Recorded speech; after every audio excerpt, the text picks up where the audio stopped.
Welcome back to the channel, my friends. On today's video, we're going to talk about this 5th gen bumper. Now this obviously is not a 5th gen RAM. This is a 3rd gen RAM with a 5th gen bumper. Now what I'm looking to do is fill this with the grill, something close to that matches this pattern up top.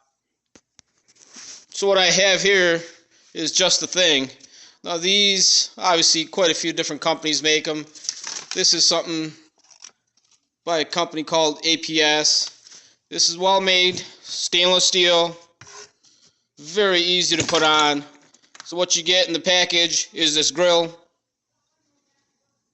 2 bars like this, a couple of tabs that go on these bars that hold them in the back, and screws that'll actually go through the grill here, the end of these, to hold it onto the bumper.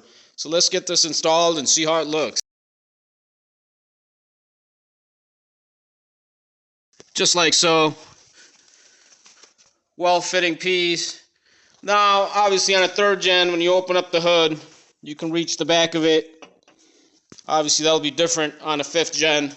But we need to install this in the back and put the screws in. We have both of the tabs inserted onto these bars, and I did spray it with a little bit of a surface shield just to keep them clean for a while. They are painted to begin with, which is nice, so they shouldn't rust, at least not right away. So let's get these installed. All we're looking to do is right where these 2 screw holes are, one here and one on the other side. We'll put the bars right behind the plastic grill and put the screws right through the front. So with that, our installation is complete. Fairly easy, takes less than 5 minutes. Looks great. Now you can also get these if you have the parking sensors.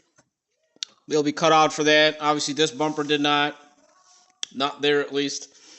Again, they are also available that way. Now the only thing I didn't like is kind of the cheap hardware that installs it, the bar in the back and that screw. Now if you're reaching in the back afterwards, they are kind of sharp, just like a sheet metal screw. I wish they would just weld a nut to those bars behind it and use a machine head stainless screw. That would finish the product off just right. But this holds it, does it. We'll see how long it lasts. So here's how that grill came out looking. I think it looks great in the bumper.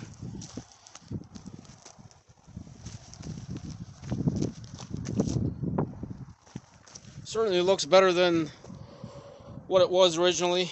I just need to figure out what I want to do here. I don't need tow hooks since I have the plow mount on this truck. So we'll figure out some kind of a fog light in that position eventually. Certainly a great product. Thank you for watching.